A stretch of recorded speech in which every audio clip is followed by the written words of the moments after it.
গত জুলাই আগস্টের গণঅভ্যুত্থানের পূর্ণতা আসবে গণতন্ত্র প্রতিষ্ঠিত হলে। এমন একটা স্তরে নিয়ে গেছে যেটি বাংলাদেশের স্বস্তি ফিরিয়ে এনেছে, বাংলাদেশের গণতান্ত্রিক আন্দোলনের শক্তিকে উৎসাহিত করেছে, তাদেরকে আনন্দিত করেছে, নিশ্চিন্ত করেছে যে আগামী দিন গণতন্ত্র সঠিক পথে এগিয়ে যাবে। এবং জননায়ক বিএনপির ভারপ্রাপ্ত চেয়ারপারসন জনাব তারেক রহমানকে আমি এই সবার পক্ষ থেকে, আমার নিজের পক্ষ থেকে ধন্যবাদ জানাচ্ছি। বন্ধুরা, গত জুলাই আগস্টের গণঅভ্যুত্থানের পূর্ণতা আসবে গণতন্ত্র প্রতিষ্ঠিত হলে। ফ্যাসিবাদের পতন হয়েছে এটা যেমন নিশ্চিত, গণতন্ত্র প্রতিষ্ঠা করার অন্যতম লক্ষ্য হচ্ছে একটি নির্বাচিত সরকার। তাকে ফুলের মালা দিয়ে অভিনন্দন জানিয়েছে। আমার কাছে মনে হয়েছে আমাদের যে পার্শ্ববর্তী দেশ, বন্ধু দেশ হিসাবে দাবিদার, গণতন্ত্রের দাবিদার, গণতন্ত্রের জন্য সব থেকে বিপজ্জনক শক্তি। এই দেশ সম্বন্ধে আমাদেরকে সতর্ক থাকতে হবে। বন্ধুরা, এই দেশের বিএনপি সহ যেসব রাজনৈতিক দল দীর্ঘ গণতান্ত্রিক আন্দোলনে তারা রক্ত দিয়েছে, শহীদ হয়েছে, জেলে নির্যাতিত হয়েছে, আমার দুপাশে যারা আছেন তারা আমার সবাই এক কথায় জেলের সঙ্গী ছিলেন।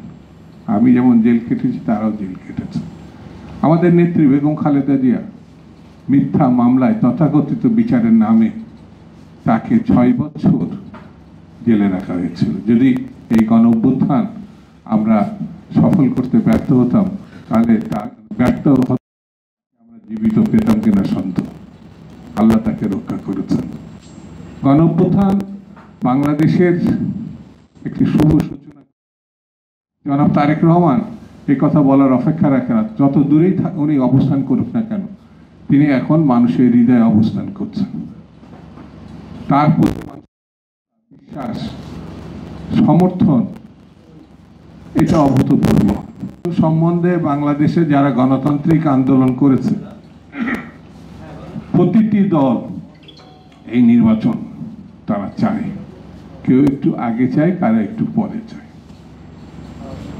কিন্তু নির্বাচন চাই না এমন কোনো রাজনৈতিক দল বাংলাদেশে বর্তমানে নাই।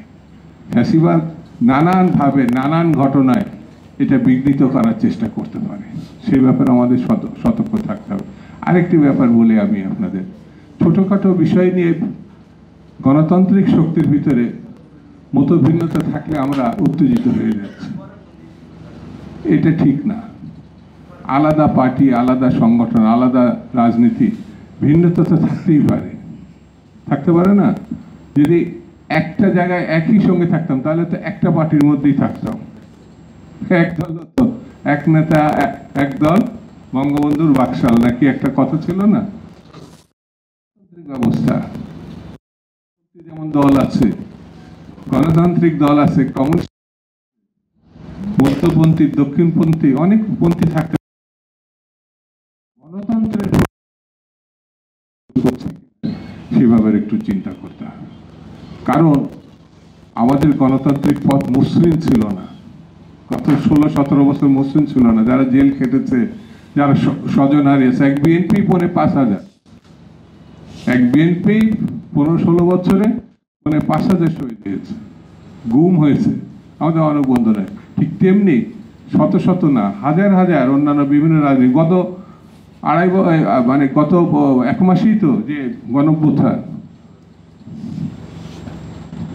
2000-এর উপরে শহীদ। কিভাবে ছাত্র জনতা, তরুণ, কিশোর, শিশু কিভাবে নিজের জীবন বিলিয়ে দিয়েছে।